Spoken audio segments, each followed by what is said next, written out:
Hi, my name is Andrew Scott, and Tá áthas orm about being Conan O'Brien's friend. What? What is that? Say it again. That means I'm happy in Irish. Whoa, Oh. in Irish. Hey there, welcome to Conan O'Brien Needs a Friend, joined by Sona Movsesian. Hello, Sona. Hello. Matt Gorley, how are you, Matt? Hi, Doc. Hi, Doc. I'll just let it go.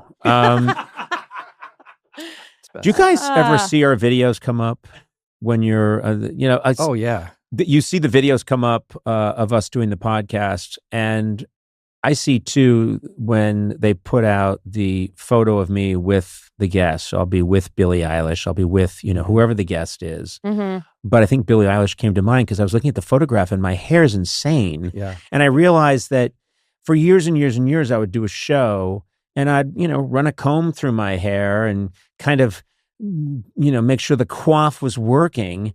And I don't do that at all with the podcast. And sometimes it's insanity. We have a wall out there of pictures of me with different guests, and my hair is all over the map. It really is. It really, it's mood hair. It's just insanity. And I don't know, I got self-conscious. I think the other day maybe it was the Billie Eilish photograph popped up on my screen. I don't know what's going on up there. I look like Shemp from the Three Stooges. Yeah. If he were a ginger. And then I started to think, do I need to do something about this? Do I need to get it under control? Or is this just what it is now, man? It's you. It's podcast, man. Oh, I have to make sure my hair looks decent every time we do No, this. you don't. Oh. Conan! No. What I'm saying, Sona, I wasn't saying your hair looks bad. It's just, I don't think you have any control over what's happening on top of your head. I certainly do, sir. What do you mean? I put so much product in my hair, and I have to make sure that it's like kind of so normal. I'm seeing your hair after it's been treated and cared for. And I'm saying this, Sona, that this is also a compliment because your hair is powerful. It is the source of your strength. I have the most iconic hair on this podcast. That's saying something. Yeah, that's... I'm No, kidding. but I mean, you have But I abundant, know. luxurious, powerful hair. It is. But abundant. what do you do to it Okay, so I get out of to the make shower. it so angry and crazy? Do you taunt it? I start off, I put in argan oil to What's that? moisturize. Is it argan oil? What is that? It's argan oil. Argon. Isn't argon A gas? It's a gas.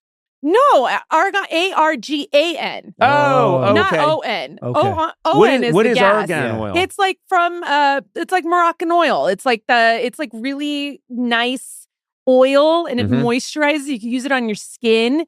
And then after that, I put in like 7 other products. Like I put in a leave-in conditioner. I put in a styling cream. I put in some gel, and then I Right. twirl it. Then I blow dry it, and then Then you use a defibrillator.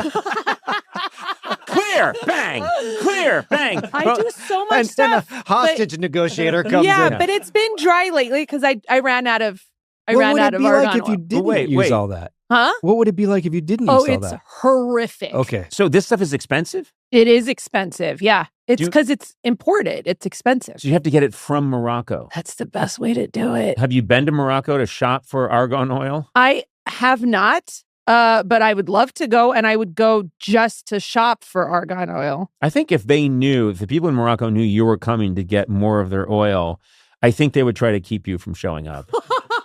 Because it's just a massive drain on their oil supply. I just picture huge reservoirs of argan oil being poured over your head just to tame your hair for 2 hours. Well, maybe it'll help your hair too. You think I should put argan oil in my hair? I think yes. Oh, and then slick it and part it down the middle and put on glasses and go, "Boo." It's a new look. I'm a be fun. bibliophile. Yeah, I would love to go to Morocco to just buy some more argan oil. Yeah, okay. No? Not going to happen. Oh, okay. Not on my dime, that's for sure. Well, hopefully. Do you direct order it from Morocco? No, but you can only get it because they're just trees that only grow in Morocco. And then they like cultivate They're the oil. cutting down trees in Morocco to tame your hair. No, they're cutting down forests. Forests. To tame her hair. Forest. Yeah, that's why there's a desert. It was beautiful Yeah, once. no, it was like Ireland there once until Sona started to try and tame her hair. Oh my God, it was like the Shire. There were monkeys around going from tree to tree. And then Sona was born. Oh, man. We need these trees. You thought I've been using it since I was born? I Like don't- I was an infant putting on argan oil on I think my you hair? were born with all that hair. I really do. I don't think you were a bald baby. I wasn't. No, I I didn't actually think was so. not a bald baby. I didn't think so. Yeah. Your hair was born maybe 2 months before you came out. Is that funny? Yeah, Your mom was braiding it. Well, she'll be here soon.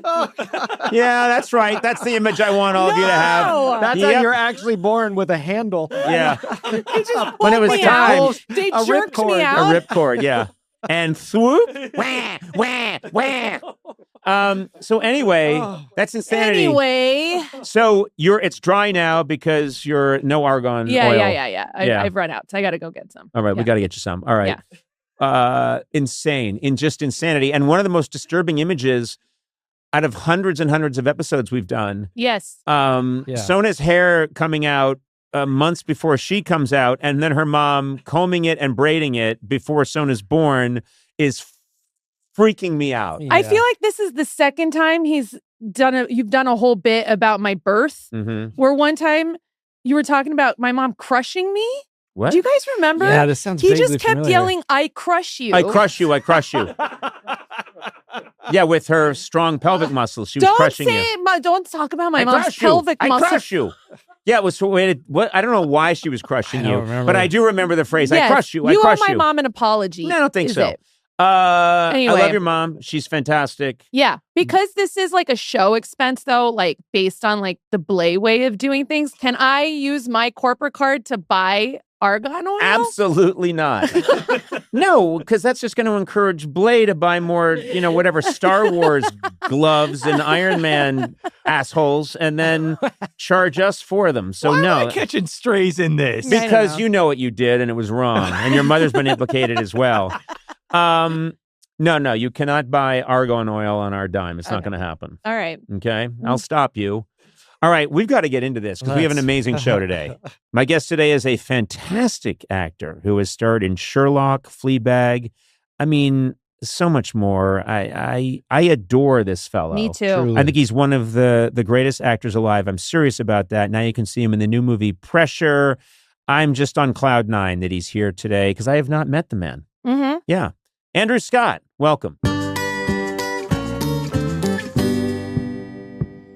You may not be aware that there is an Irish television show that's in Irish language exclusively that they make in Ireland. Yes. And It's called Rosnaroon. Rosnaroon. I was on Rosnaroon. I was on Rosnaroon. And then it got canceled. Yeah. Yeah, you were in the last season of Rosnaroon. I was. You closed I'm the one Rosnaroon. that ended it. It was flourishing. But no, I went. I did some taping in Dublin. We found out that there was a possibility I could be on Rosnaroon. I said yes. All my lines are in Irish. Wow. What we used to call Gaelic, but they're all in Irish. Yeah. And So did you have to learn it phonetically? And were you like, yes, I had to learn it. They had Yeah. cue cards that a horse could read. I mean, literally, it was ha, bo, yi, na. It's the most insane language. It is completely crazy. It's completely insane. It is really And I crazy. thought, well, this is going to be cool. And I get there and I talk to this very cool woman who's the producer, super efficient, super smart, wicked sense of humor. And I said to her, well, what's my part? I'm coming in. Am I the dashing? And she went, no, you're an idiot who delivers balloons to the bar.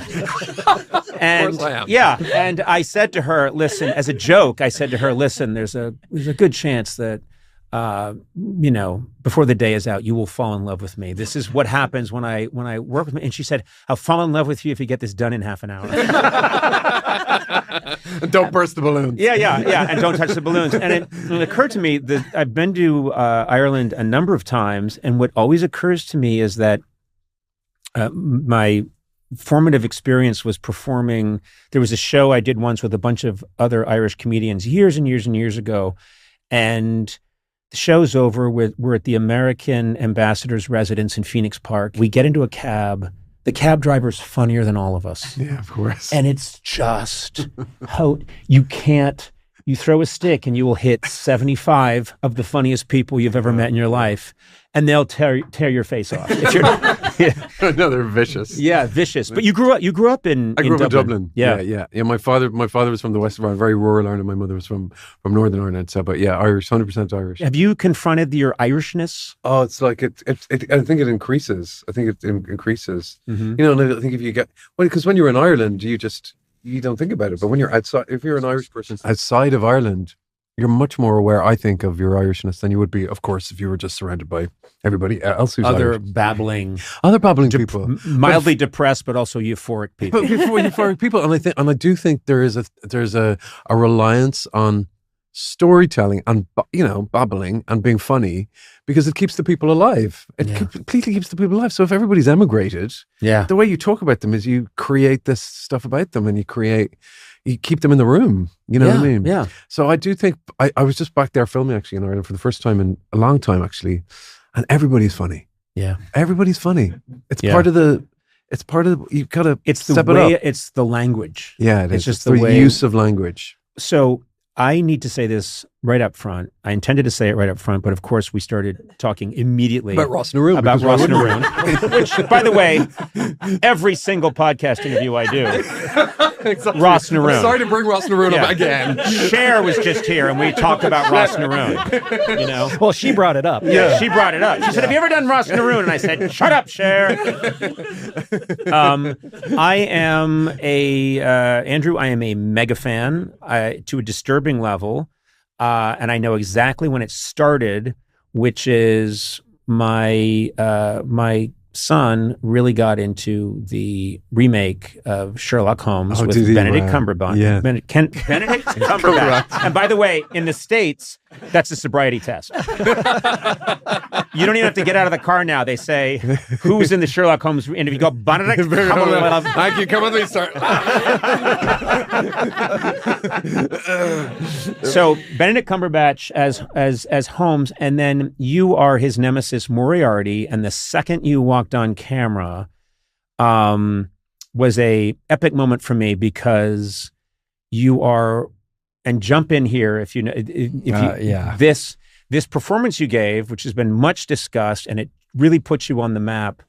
You are frightening, terrifying, and funny. And I've always thought all the best villains are charming and funny. Totally. It's important. Yeah. And your Moriarty, there's this iconic scene where you walk into that, there's a swimming pool, and you're being very clever, and you have that beautiful lilt in your voice, and and then at one point you say, I believe the line is, you get enraged and you say to Holmes, I will burn your heart. I'll burn the heart out of you. Burn the heart out of you. Yeah. Burn the heart out of you. But then you're kind of pleasant again. And I think I don't know how many times I've watched that scene, but you are so great in that role. And then these things just came one after another. Fleabag, the hot priest in Fleabag, was an iconic standout role. And by the way, if there were 5 people you'd asked me a month ago, who would you like to meet that you haven't met? One would be you, and the other would be Phoebe Waller-Bridge, who I've never met, who I absolutely adore. Absolute. She's keeping us at a distance, which Quite right. Did you mention Ross Naroon? I did. No, Just you know saying, staring you in the face. You know what? She apparently was booked. Then she saw me as the balloon boy in Ross Naroon. He popped those balloons. Yeah, and she was out. But Hopper's Fleabag. Boy. Yeah, I'm serious. You have to watch it. It's wild. It's a fright. It's a. Did you arrive I like had this? the balloons, and the guy at the bar starts thinking I'm an idiot and calling me an idiot, and we get into a dispute, and I'm quickly ejected from the bar. That was my big. And then, was it a year and a half ago? I hear, they've come out with a serialized version of Ripley, That I have watched Ripley, which I believe is how many episodes is it? I think it's eight. Is it 8 episodes? Yeah, episodes. maybe 7 or 8. I've watched it. I think I've watched it 3 times Have all you the really? way through. Wow. And your performance is stunning. All the performances are great. One of the things I also noticed is that you can freeze frame any second of those 8 episodes and have that mounted on the wall. And it's a credible black and white photograph. It's maybe, I'm not someone who walks away from a project and says, oh, the cinematography. Yeah. That is one of the most spectacular pieces of truly is. television, filmmaking. Yeah. So that got me. Your Vanya, which is, you play every role. I do, yeah. Which I don't understand. Yeah. There are times I watch people, usually it's in athletics, where I say, well, that's a different species. But I don't know how you did that. And then I'm delighted that one of my best friends in the world, one of my oldest and best friends, Lisa Kudrow, has done this brilliant third version of The Comeback. Yeah. And I don't even know you're in it. And then you walk in as her new, very mysterious, strange boss. And I thought, okay, all my favorite people are in one project. So, Andrew, if I do nothing else but compliment you in this talk, it will be a very boring interview. You're forgetting he's a Bond villain too. Oh, I know, essentially, I know. I left that out just to humiliate you. I appreciate it. Because he works Bond in every copy. I try. You do? No, You're a big Bond guy? Well, I mean, you just could take it or leave it, but no. He's obsessed. No, I love it. We will be talking to a historian about the Battle of Gettysburg, and he will say, "How do you think James Bond would have done in that situation?" Look, you were fantastic. Thanks very much. Yeah. So thank you very much. You had this well-deserved run, but like all people, you have an origin story. Yeah. And we got to go back to that because you apparently were a very shy kid. Yeah, very shy. Yeah, shy. And you had a pronounced lisp. Yeah, I had a sort of really strong lisp, which I think a lot of kids do. They sort of grow out of it. It's kind of cute, but so I went to sort of elocution lessons, and you do like. When I bring up lisp, does it just come back? What are you talking about? No, I have no idea what you're saying. Say Benedict Cumberbatch right now. But yeah, I had a lisp, and so yeah, you have to do this terrible thing called elocution, which is all about your. But it's basically speech and drama, and so the speech part was sort of stultifying, but the drama part was suddenly I was able to be kind of not shy and do all these kind of weird things, and I kind of love TV and all that kind of stuff. And so, what were you watching on TV? Just like the Muppet Show. I was like nothing, not just exclusively the Muppet Show. To this day. To this day, you've never seen anything. You watched all the Muppet Show, and then you did Vanya. All the parts. But the Muppet Show is extraordinary, though, right? Have you seen the Jim Henson documentary? Yeah, because we had Ron Howard in here. Did you? Yeah, for that. I got to know the man a little bit. Did you really? In another lifetime, yeah. I ran this. He was a Muppet. Yeah, I was a Muppet. Back in the day. Yeah, I'm related to the eagle. A very good friend of mine from college was Lisa Henson, and her dad used to come and visit us.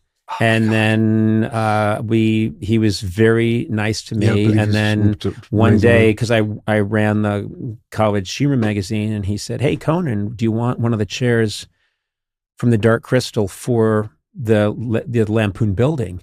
And I said, "Well, sure." And he said, "Well, come down and pick it up." And so we rented a van, and my friends Jessica Marshall and Mark Ganem and I jumped in a van, and I'd never done anything like this. I drove from Boston to New York. Oh, come on. We went to this warehouse, and they said, "You here?" A guy with a cigar was like, "You here for the Dark Crystal throne?" "Yes, I am." And it's still there to this day. Yeah, amazing. It's just an incredible man. Just what he would have done. Watching this thing. I mean, I guess that's why. Like, even as a kid, you're sort of fully formed. I think. Do you know what I mean? So, when you're doing all that stuff when I was a kid, you just sort of know. It's not like you sort of. You become maybe more accomplished, but all the stuff is there with you. I think when you're 8 years old, I think it's something that he really recognizes, because he understands that sort of. something I talk about endlessly in acting, which is about playfulness. Is that's all you're really required to be. It's just to be a bit like, I'll do that with you. Sure. You know what I mean? And then you just slot yourself into different sort of scenarios and different sort of tones of drama or comedy or whatever it is. And you were very artistic as a kid. Artistic, yeah. So you drawing, painting, what are you doing? Drawing, lots of life drawing. My mother was an art teacher, and just drawing all the time. It's something that I'm still really interested in. Yeah, so that was kind of that weird thing where you get terrible party anxiety, and once you're at the party, you're okay. Yeah, yeah. And so the drawing is a way of I don't know. It's practicing being around human beings. Yeah. Creepy. I'll be there in a minute. I just have to draw all of you. Stay still. Everyone stay still. Don't move. It's funny to me because you said something that really struck a nerve with me, which is we come fully formed. Yeah. And that's something that my father used to say to us. He used to say, all of you are who you were when I brought you home from the hospital. I love everything to say. Meaning it's like buying a phone that already has the software. Yeah. All that stuff. I know parents really like to think, I mold the child and I create the child, and they get very egotistical about it. And it's always been clear to me that they are who they are. They come. What you can do is you can fuck it up. Yeah. And you can also nurture. And I'm still deciding which way to go. Yeah. With my kids, but yeah, they got to earn it. My time is precious. But that's. But you can fuck up the software completely, couldn't you? Yeah. You go like, if you have this very set idea of what something wants to be, somebody. I think that's what my parents were both very good at, actually, about knowing, because I've got two sisters. My older sister Sarah is very sporty, and my younger sister Hannah's very artistic, but in a sort of slightly different way to the way. The way I was artistic, and they were both very good at going, okay, well, you do that. And I think some of the real damage you can do is by going, I don't know, making your iPhone a Samsung phone. Nicely done. Yeah, it works. Nice. Nicely done. My child of nice. capitalism. Nicely done. Right? Because you just secured a deal with Apple. Although I've already secured it, that's why I had to bring it up. Damn you! That's why you paused before you said that. You had to get it in the right order. Damn! Get it right. There's a lot riding on this. Well, let me just say that Hanes underwear, I think, is the best underwear, because that's the only deal I could get. Mr. iPhone over here. Mr. Hey, Apple. check that out. I'm wearing 6 layers. Oh, are you wearing Hanes? Hey, let's be honest. I would kill for a Hanes deal. I'd take anything at this point. Hanes is American, right? Is Hanes we don't really even have know. Hanes. I only wear must American be. underwear. It's something I'm very patriotic. Yeah. I check people's underwear constantly, Yeah. just to make sure they're patriots. These colors don't run. Yeah, exactly. Found it in North Carolina. Thanks really? for that info. You got it. North Carolina. Thank you, Eduardo. We did it. Did you look it up on your iPhone? Father's Day is coming up very fast. Hint, hint. June 21st. Wow. We're not your children. My children are not getting me anything, so it's up to you guys to get me Father's Day. They have never bought into Father's Day, but you guys are going to. You're my employees, and you have to. Well, guess what? Luckily, Macy's has a wide range of options, the expertise to help you find the perfect gift. Macy's is the answer for Father's Day. Mm-hmm. And David, Yes. as my sort of surrogate son, Okay. Oh, that's nice. the son that I hired to buy me things. Exactly. I hope that you're prepared for this Oh, Father's Day, I- and I hope you've consulted Macy's. Oh, I have done both of those things. And if I could actually have you look at the TV, Oh, have I some, love a some presentation. gifts for you. First, Oh, there you go. You love a pun. we look got at you a that. shirt that says The Grill Father. I love that shirt because you know what? I love the Godfather movies, I and knew I love that. grilling, and they've combined them with the Grill Father. And are you Mhm. ready to combine it even more? Let's see You the bet next I am. gift. Yep, let's go.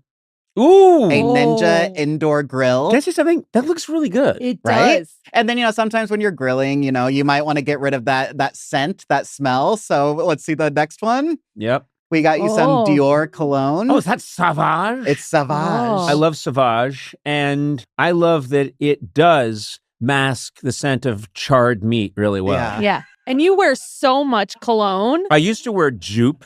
Oh, no. Yeah, remember when I got Jupe? I do remember that. But now I'll have Sauvage, and I might mix my Sauvage with Jupe. You never know. Oh, I'm crazy. that Mix a sounds cocktail. So happy Father's Day from us and Macy's. You know what? I want to say thank you. Those are cool gifts. I like them. I'll be grilling. I'll have my Sauvage on. I'll be wearing my The Grill shirt. Father t-shirt. I love it. Thank you, Macy's. Macy's makes it easy to take something your dad already loves, make it feel new again. Same vibe, better version. The kind of gift he'll actually use and appreciate no matter what kind of dad he is. Check out Macy's online gift guide for more ideas at macys.com/gift guide. So you grow up, you're working on the elocution. I wouldn't say that. Yeah, you never grew up. But also, I love that you said about play, because that's all any of this is. Yeah, for sure. And I constantly remind people that I have, take me at 12 years old, and what I'm doing now is certain things have been articulated and developed. It's the same thing. Yeah, right. I'm just I love to play, and I will play with anybody. Yeah. Someone on the street will talk to me, and if they're funny, I'll spend 20 minutes with them. Yeah. It's just the same thing, Exactly. and it's a love of play. Yeah. Which we then get very highfalutin. You are Vanya. You become five, and it's extremely impressive. And it takes this amazing talent and discipline. You're still playing. Oh, you absolutely are. And I hate the idea of high art and low art. I really do. I think it's nonsense. Yeah. And actually, all the people who were, like with Shakespeare, any of those people, like Shakespeare, I always feel has been sort of hijacked by academics, and anybody, I always find out, because the very first, because we used to do when I was a kid, we used to get to do Shakespeare in these little Irish competitions, like just extracts from Shakespeare. So you do 10 minutes of it, and you sort of, I don't know, you just understood, I kind of understood it in a way. Didn't understand all the words. But then I think what happens with some of those big guys is if there are 250 books written about how to speak the language of Michael Patrick King and Lisa Kudrow's The Comeback, right? Yeah. It would drown it. It would kill it. There isn't a way of doing it. And so what I think happens with sort of some of those, with theater particularly, is there's this idea that not everybody is possessed of the thing that an actor needs to possess, which is just, to my mind, just playfulness. And the stuff that I love to do is to be able to just do lots of all the different stuff, because why wouldn't you? Well, it's seeing that, yes, I love Shakespeare, but I also love The Muppet Show. Yeah. That I love some of the more, refined cinema, but I cut my teeth on Warner Brothers cartoons. Yeah.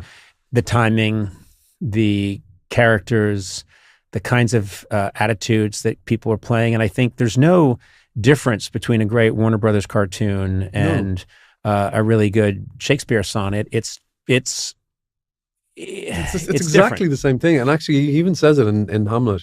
He literally, there's a thing about how you should speak the language. It's so extraordinary. He just says, just speak it trippingly on the tongue and stop shouting it out and stop doing all that kind of stuff. So I think because I started and I didn't train formally, you kind of have to put your dukes up a little bit about the way, not the way I'm talked about, but the way I suppose, not to let my access to whatever I do for a living to be influenced too much by the seriousness with which other people talk about it. I always think the word calcify. Yeah, right. Things harden, and if you start saying, well, if someone starts using a bunch of $50 words describing your process and what you do, they're not doing you any favors. No, it's absolutely right. And it's nice that they see all that in your work, but it's best that you not know about it, and because you want access to anything that's going to make you enjoy, be spontaneous, see a possibility, and not overthink it. I think it's so true, and you just keep that alive. And the longer you work, because you're not really supposed to play as an adult. Do you know what I mean? Yeah. You're supposed to know, which is like the opposite of playing, right? Do you know what I mean? Yeah. You're supposed to like you're supposed to have to know the answer, and like any of the great adults, I think, are the ones who are like, I don't know, let's keep learning, because it'll be really boring at this stage. I mean, I'm nearly 30 years acting, sort of professionally, and you want to keep being like, isn't this cool? Isn't this cool? Isn't this cool? I get to do this. Yes, exactly. This is and fun. Also not to be sort of false in the sense that you go, I don't know anything, but you can still know things. You can still go, my instinct. You definitely have instincts, but actually, it's having more confidence in your instincts. Mm-hmm. Like when you're doing when you're hanging out with kids and they're playing, watching them play is amazing. They're not thinking, what are we going to do? They just go, okay, you be the thing. You start with my mom did this because she was an art teacher. She was an incredible teacher, my mom. And she used to teach people how to draw.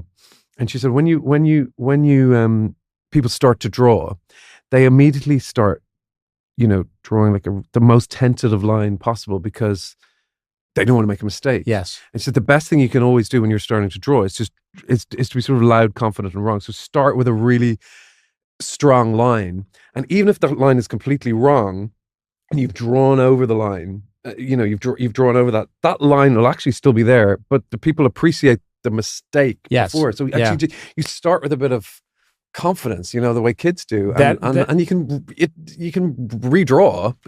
But don't not draw. But also, I mean, I did this kind of comedy for almost 30 years on television, where people come on and I interview them, there's a band, and I would pray for mistakes. Because mistakes were such gifts. And then you get to a point where you're like, oh my, here someone will misspeak, I'll misspeak, I'll try to say Benedict Cumberbatch. It doesn't come out right. We then get off on a jag. If you acknowledge it, and then it becomes about drunk driving, and then it becomes, and then it gets called back when we're talking about it. That's the joy of it. And people know instinctively, as you know from doing theater so much of your life, there's something about audiences where they know the truth. I always think that about making mistakes in the theater, about people worrying about forgetting lines. Mm-hmm. There's no better atmosphere, or there's no more attentive atmosphere than when you think somebody has made a mistake. The whole audience is like, oh my God, something is happening here, blah, blah, blah, blah. Right. And the actor's fear is that, oh my God, everybody's going to think I'm a terrible person. But actually what I think the audiences feel is, it reminds them that they've remembered all the other lines. Yeah. Do you know what I mean? Yeah. That's really... Do you know what I'm saying? Wait a minute. Their hit rate is pretty good. Yeah.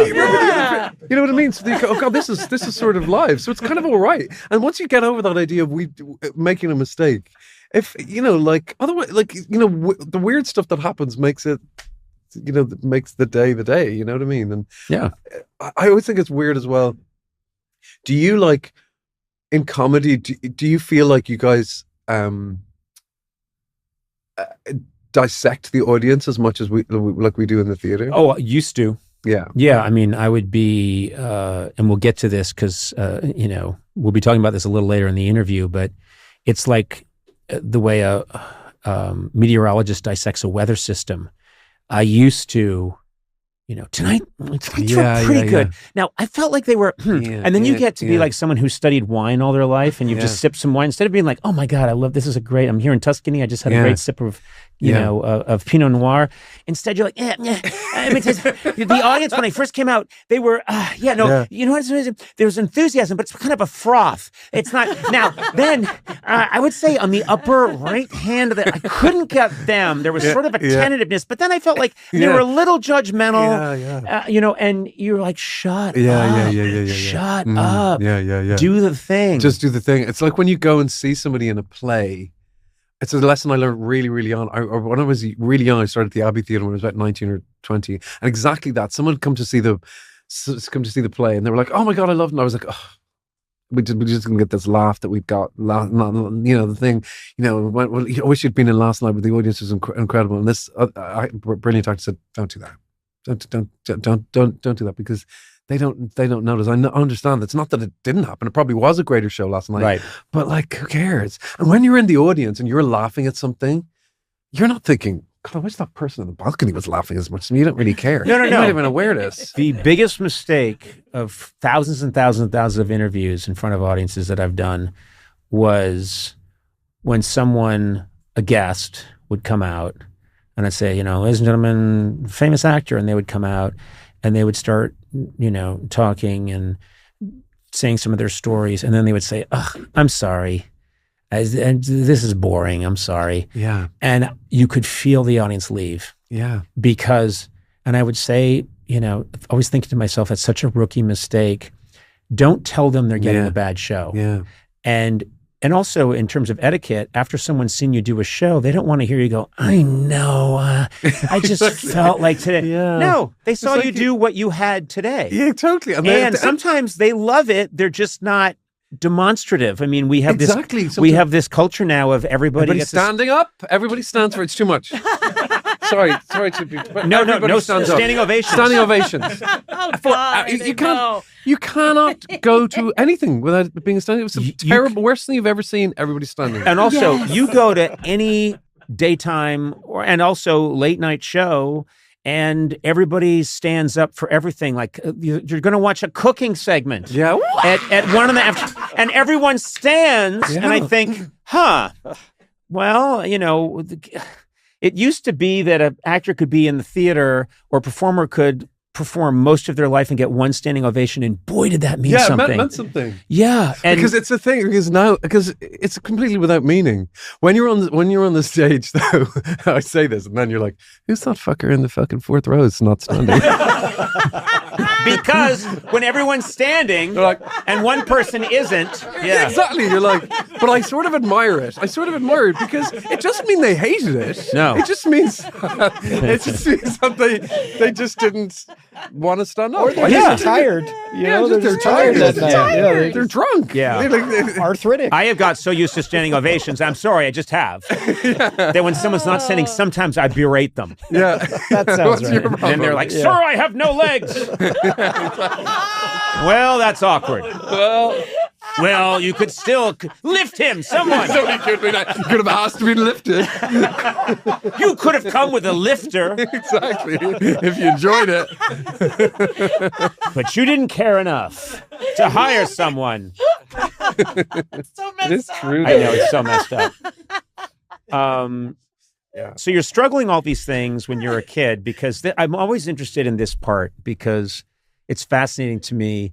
I do think that turbulence and anxiety and some level of some of that stuff just has to be part of the stew, whether you like it or not growing up. Yeah. For sure. Yeah. Like, it's definitely.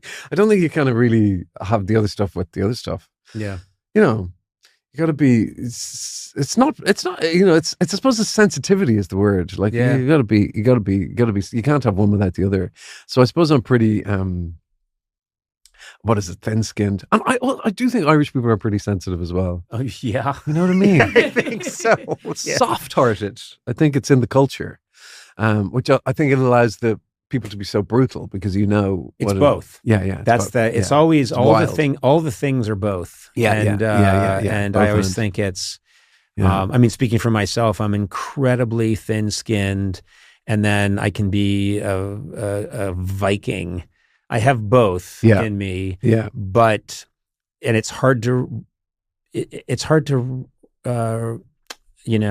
reconcile them both. But that's what it is. It's exactly what it is, and it's like what you were saying about when you're become well known. And it's interesting what you say about talking to people on the street, which is still incredibly important to me. That's one of the things that I think would frighten me is not having that access to just talking to people every day. I think it just seems like an awful thing to just be so sort of successful or so recognizable that you have to be in this sort of prison the whole time. Yeah. So not to be able to get out and go have a laugh with people. And that's why I sort of hate. It's funny that you were saying that as well about when people say, "Oh, this is boring." Like when you talk to people and they say, "Oh, well, I don't have as interesting a job as you." Yeah. And you think, "I bet you do." Yeah. And then maybe not as interesting a job, so to speak, but people always have a story that they kind of want to tell, and so being able to have the access to those people and for them to feel like, so what do you do? And then people tell you incredible things, and that's the stuff that I love. And I don't know if that's about being Irish or whether that's just being interested in people or whatever, but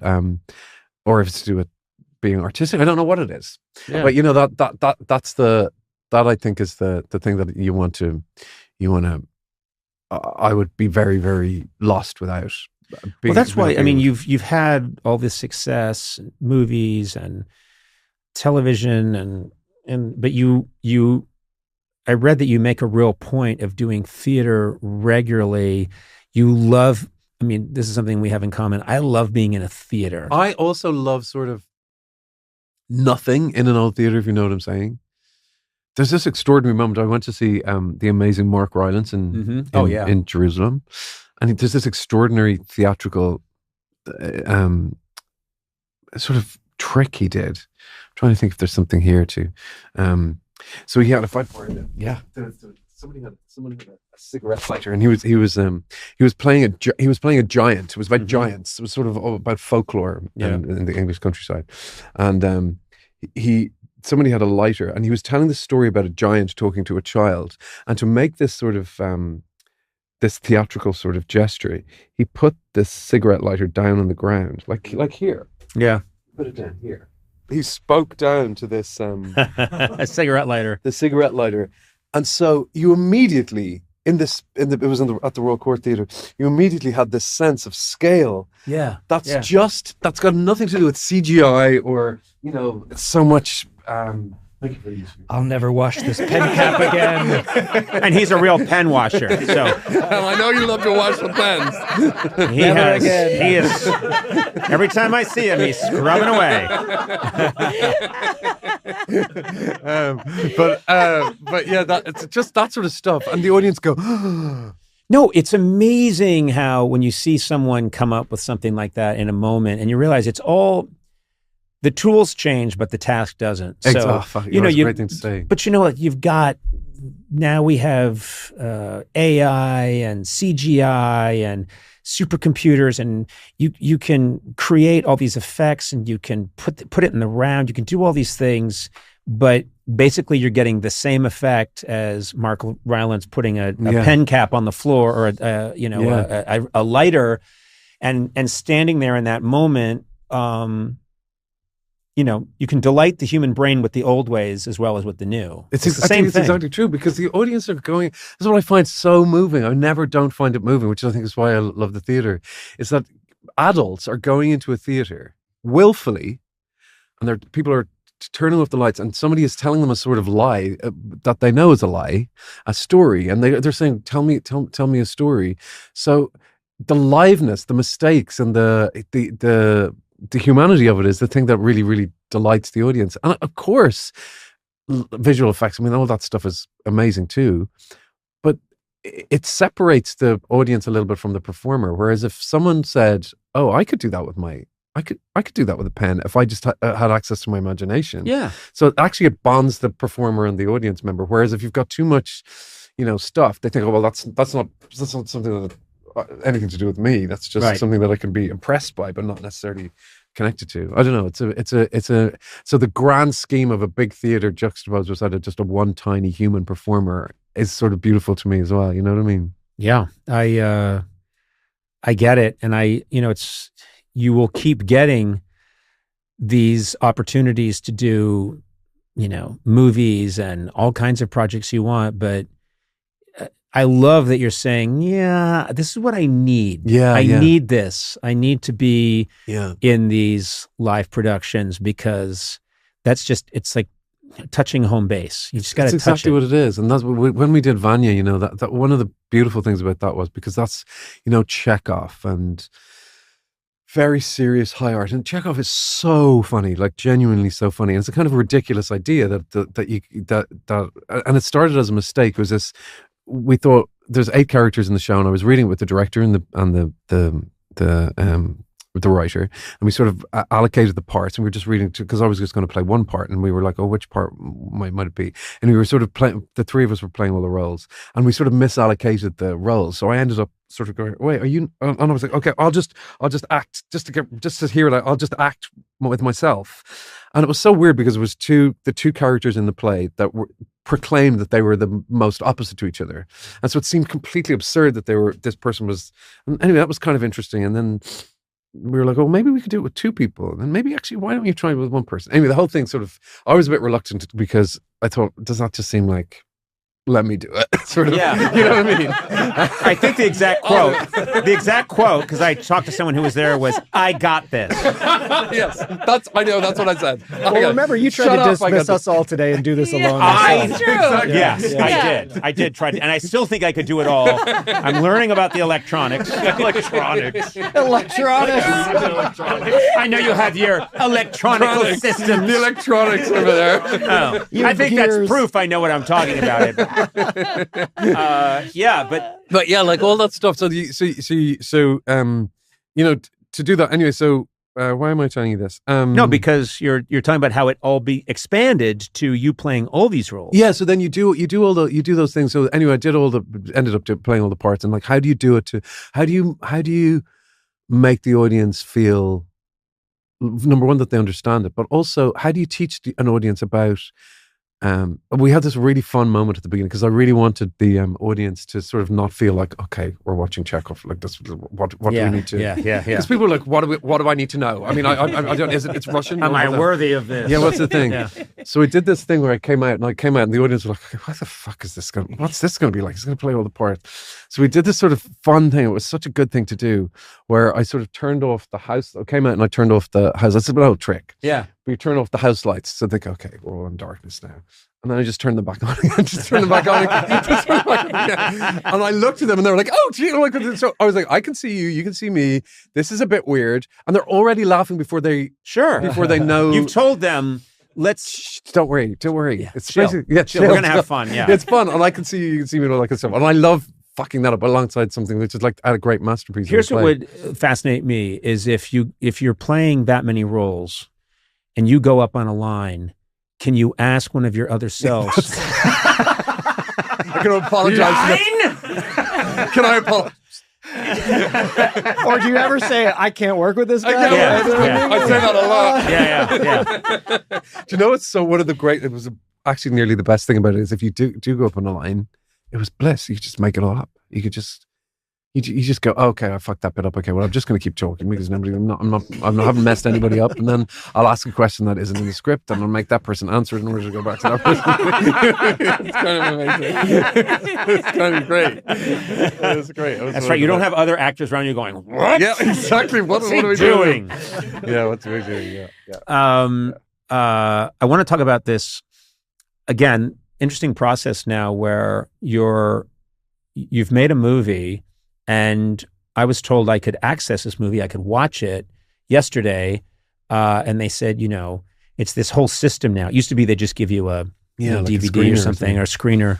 And they said, here's this system and this code, and then you're going to get this number. And, you're calling different people because I don't know much about electronics. But I know nothing about the movie. Yeah, right, yeah. I just know it's called Pressure. Yeah. And I will watch you read the dictionary. So it's like Andrew Scott, Pressure, I'm in. So finally the movie starts. I don't know anything about it. And I realize, it's about World War II and it's about the buildup to D-Day. And then I realize your character's on screen and he's being called to do this very important job. And I realized, wait a minute, because I'm a history buff, I think I know about this. Oh my gosh. I knew about it, which is, the Allies are going to launch the D-Day invasion to try and save Europe. They've got the largest armada in the history of civilization. Wait, are you just saying you know about D-Day? Yeah, I think most people do. I do. Okay. And that's the end of the interview. I know two things, electronics and D-Day. No, but I know that what I was aware of was that what's the thing that's perilous that they really need to know, which is invasions over water are almost impossible. They usually fail. They only work when the conditions are right. But it's 1944. Meteorology is still kind of in its infancy. They need to know the weather's going to be okay. And Churchill says there's this one guy who I think is a genius who could do it. And they bring Captain James Stagg in. And I'm like, I actually know this story, I didn't know enough about it. I kind of knew about it. And that's what this movie's about, which is a great story to tell. Yeah. It's really a great story to tell. It's a really interesting story. It sounds kind of weird. It's a movie about the weather. Yeah. Coming soon to a theater near you. Guys talking about the weather in a room. Whoa, I'm trying to sell it. Sell, baby, sell. But yeah, it is a quite weird thing. But the weather comes into our lives. Like it's sort of, people think, what a preposterous thing to, have a movie about. Yeah. Because it's sort of like a movie about the weather. But it's also kind of preposterous to sort of not have a movie about the weather. Do you know what I mean? Like, because it influences influences every day. What we're, what we wear, where we go, where we're going to have our kid's birthday party, where we're going to go on our holidays. Like what our mood. Like it's something that it's sort of. It sort of changed my attitude towards the weather about how, of course, they would be thinking, okay, well, if we have to land on the beaches in Normandy, we need to know that these kids are not going to be drowned immediately. The conditions are going to be there. Are they going to be able to land safely? So they need somebody to say, this is what it's going to be like. Don't go on that day, because then you'll surprise them. That will be a good day to go. They'll see it coming, blah, blah, blah. So they had this very particular day that they wanted to do it. And this guy, very, very resolute kind of man, stood up. He was a real hero. And he was like, no, you're not going on that day. And they were like, we are going on that day. Well, that's the thing the movie gets really, I think, right. The enormous pressure. Yeah, the huge. Meaning, this isn't just, should we do the podcast today or should we move it to tomorrow? It's close to that. It's second. The pressure is similar. Yeah. You have no idea what I deal with day in and day out. I am Eisenhower. Oh my God. Oh, Jesus. And I made the decision today, let's proceed with Andrew Scott and the 40-minute chat. And that took balls. And go! And failed. Bodies everywhere.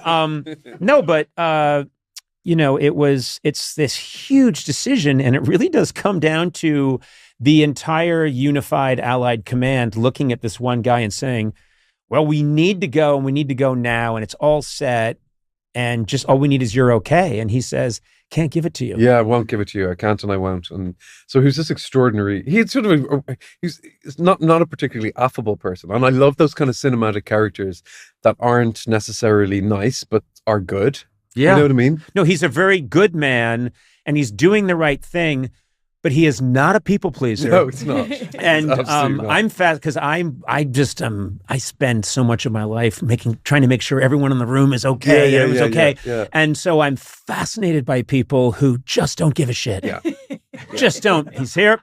What are you doing? No pleasantries. Stop that. Yeah, no pleasantries. Yeah. People go to shake your hand. There's not time for that. Well, I mean, it's great. I think because I'm a little bit similar to you as well. I think that's again part of the Irish. We're both great actors. I didn't catch that he was saying. Have you seen My Vanya? Did you see Andrew Scott just said we're very similar? Hello? What's wrong with this? They turned it on. Yeah. You got a lying down ovation. People try to actually find lower ground when I finish a play. They went to Death Valley. Is there a after basement you here? Sea level. I hear drilling often when I, but what I loved about it was it's a true story. Yeah. It really happened. It's something no one's going to talk about. And people know the one D-Day story, which I understand you were a very small part of Saving Private Ryan. Tiny. Wasn't that like Saving Private one Ryan. of your early things? Yeah, they shot that in the south of Ireland on Curraclough Beach. Yeah, so basically just nothing. Tom Hanks rolled over me, and I'm like, "Mister, please help." What was your line? My line was, "Nobody's where they're supposed to." Oh God. Yes, I know that movie very well. I know that line. Oh, yeah. That's crazy. That's you. Nobody's where they're supposed to be, but your head gets blown off. I don't think people cared enough to know if my head got blown off. Yeah. I always say I was the guy in green. Right. Oh my God. But your character, you did manage to shout, and it actually made it into Saving Private Ryan. Yeah. The weather is key. More on that later. You'll see. You'll all be sorry. You'll see. Yeah. Hanks comes back and he shoots you, and you're an American. No, I was thrilled. It was like I knew nothing, and it's an interesting story. And then it? I'm like, oh, this is great. Yeah, this is really great. Yeah. And a terrific cast. Also, yeah, really good. Yeah, Brendan Fraser and Chris Messina and Kerry Conlon, Damien Lewis, great people. Yeah. Yeah. Damian Lewis says, he's Henry VIII, I believe. He's Henry VIII. He's Henry VIII in Wolf Hall. Wolf Hall. Yeah. He's so good in that Oh, he's because a great he's actor. genial. Oh, yeah. The same thing we were talking about. He's genial, but he'll cut your head off. Yeah. And smile. Yeah, it's like all those characters that I always think that's what you want as an actor is you want whatever you're presenting to be the opposite of what you're feeling sometimes, you know what I mean? They're the ones that, whether it's someone who's a cold-hearted and is incredibly benign or the opposite. Do you have people expect you to kind of walk into a room sometimes and be a little bit more sinister because you're so affable and friendly? Yeah. That's interesting. So I don't mind that. Yeah. No, but I do think that's your true. Your waiter comes right away. My waiters don't. They're like, that idiot can. Yeah, let him. Well, this has been an absolute thrill for me. And like I say, if you bump into Phoebe Waller-Bridge anytime soon, please tell her. Of course I will. My pleasure. My list is almost down to no one at this point, but she's on it. Okay. But up to today, it was the two of you. Oh, wow. So this is a bucket list moment for me. I hope you'll come back anytime. I'd love to come back. Yeah, and trust me, I am going to get you my clip from Ross Naroon. Maybe we can find it. You found it? Oh my God! Here we go. This is just a photo. That's just the photo. We'll dial up the YouTube here for that's how they dressed me. That's what happens when a hero returns to his country. You came in off the street with that and the balloons. Incredible. We have the clip if you want to put on your headphones. Yeah, I want to you'll put be my able headphones. to. You'll be able to listen to it. Headphones, and you get to see if you want to listen to it. He thought he was an actor until he saw this. Right. Always learning. Right. Here we go. This is the entrance they gave me. Lots of balloons, small doorway. Which? Oh my God. It's a jolly chin. Eh? Balloons. Your toe edge. Harriet. Kom in de schil? Quiga euro. To the fair deal. Hakramidjar COD, cash on delivery. Near Sakrim Tade Lumsa. So, PMT. Pog Mahone. Shakan de ver. Kan du gå gjennom med volle ballone ba? Totally. Ni rår dem ikke ta det kon trashen. Nis ma fer kroklatne ballons in rist agus jara. Jara mondon lekke brikki nog no. Ni mag harde lekke. You're on God, it's very maslo. Or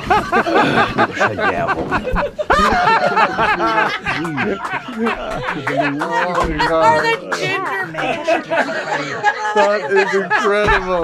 Wait, is there no Irish word for balloon? No, they just told me to say balloon. But they just went out of their way, and God bless them. Yeah. Because no one deserves it more than I do, but there was no way to be cool in that scene. No. So With that hat, too. the hat. The balloons. And I remember saying, like, I basically told this woman, well, what if Colin Farrell showed up? She'd be like, well, we'd make him the love interest. We're not giving him some feckin' balloons. But yeah, I was. How was his Irish? Huh? How was his? Absolutely beautiful. Yeah. Well, there you go. Bullabus, as we say in There Irish. you That go. means Hey, standing ovation. it's not Mom.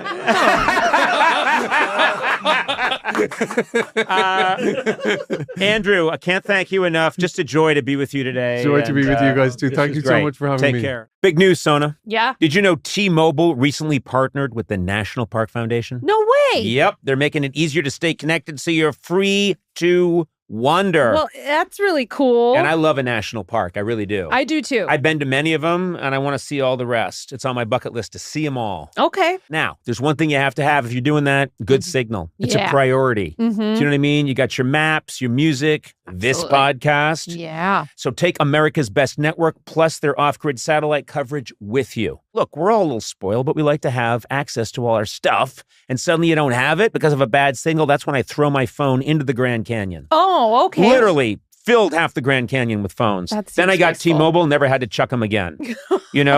Good. So wander over to T-Mobile.com and switch. Best based on analysis by Ookla of speed test intelligence data for 2H 2025. Wow, that's some sentence. T-satellite with capable device in most outdoor areas in U.S. where you see the sky. That's important. You got to see the sky. Yep. Service may be limited or unavailable. Included with Experience Beyond or $10 per month. Auto renews. Cancel anytime. That was probably meant to be said by a robot really quickly, but I just did it slowly so you could really understand.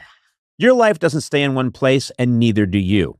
Whether you're commuting to work, visiting family on the weekends, or road tripping all summer long, you need a vehicle that keeps up.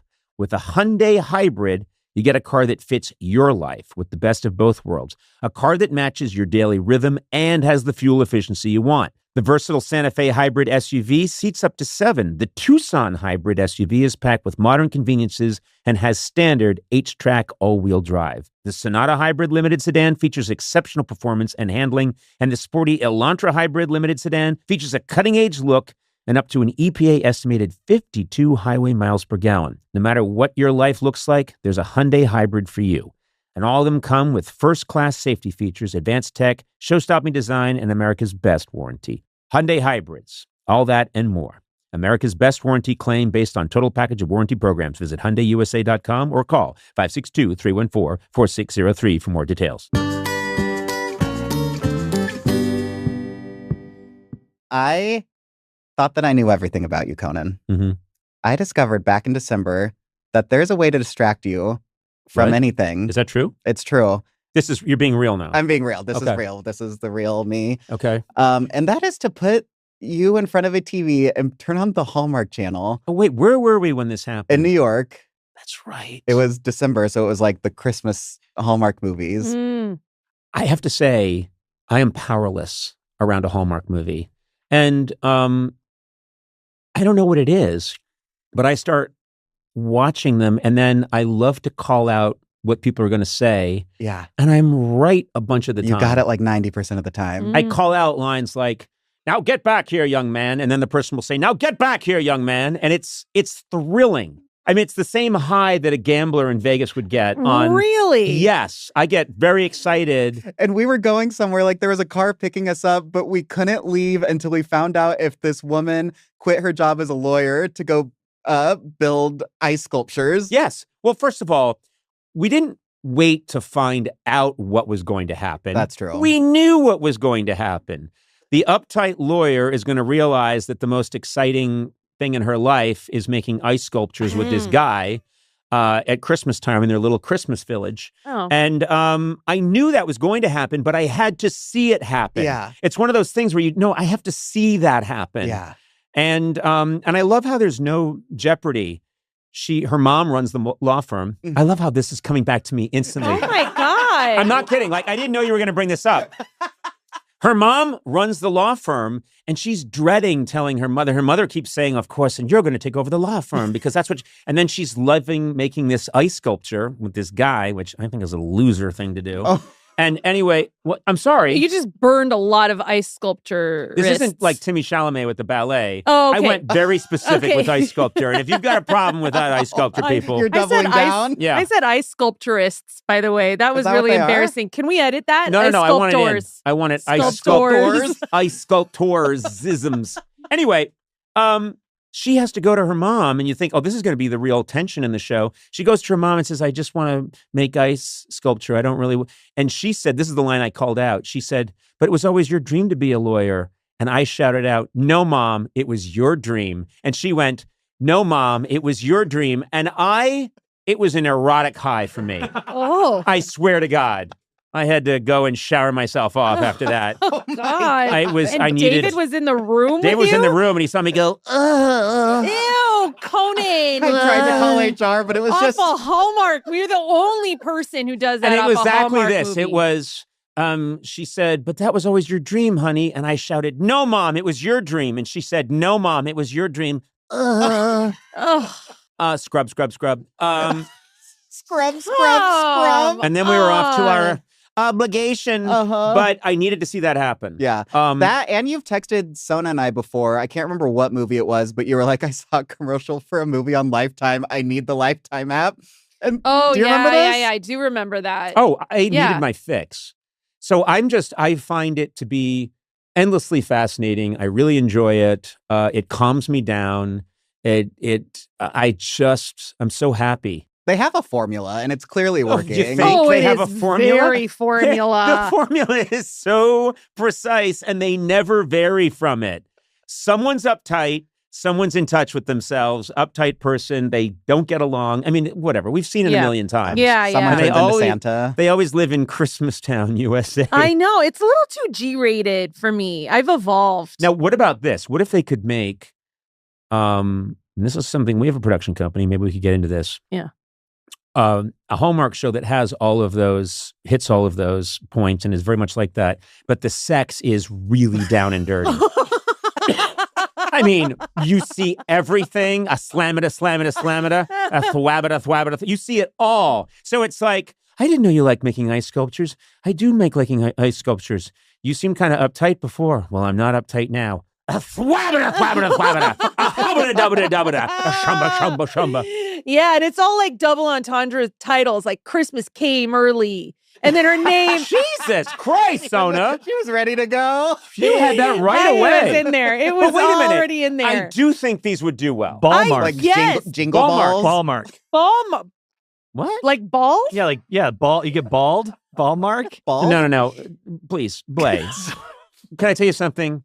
This is really Sona's area. This is not something you jumped in. I'm sorry. Literally, you were just watching Venus Williams play tennis, and you jumped in with a racket. I am honored. Sona does this. But sometimes it's not so. Like instead of ball mark, I just say bone mark. But it's not that good. No. But you get the point. No, the thing is, but what about this idea? Be serious for a second. An idea where it is very G-rated, it's the same thing that people are all, but when it comes to the moment where they start to kiss and you just cut to a curtain blowing. Yeah. You cut to the curtain blowing, but then you pan back and they are both naked. And I mean, it's it comes back. Just a pound sesh. It pans over, stops, and then pans back. All clothes gone, oiled up, shamada, bamada, lamada, hamada. Yeah. And it just goes on for like 15, 20 minutes. Oh my God. Yeah, and then they're back to, I think, we got someone helping us out at the Cuckoo Clock store. I thought you were an uptight corporate lawyer. I was. But man, we just went at it. And then you pan to the curtain, or you can to the Cuckoo Clock, but then you pan back, and everyone in the store is doing it. Oh my God. Yeah, 19 people. Yeah. The guy that runs the Cuckoo Clock store, the people buying Cuckoo Clocks, the guys that make them, they're all naked, banging a, hanging a, wanging a, banging a. What channel will this go? Oh, it'll go on any channel that wants to make money.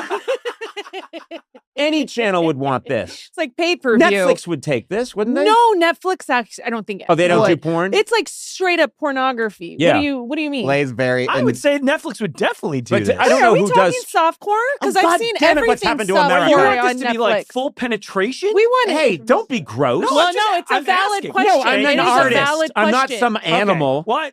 No, I mean, I want it to be very, very, like you just want butts? No. What are you talking about? It gets into a gray area when we start showing things. Yes. Well, that's what I'm saying. Well, Sona and I were just wondering because that's things can be covered up with Christmas snow. What I'm saying is I want to see, no, seriously, I want people going at it hardcore and then, oh, look, some icicles formed near where the penis would be, or there's some snow, or, a reindeer wandered in and it's feeding off some acorns right near their crotches. This is a show. This is a format. This is a lot of money. Get on it. Get on it. This is our idea. Don't try and steal it. Peace out, Tupac. Oh, We're just done. Jesus.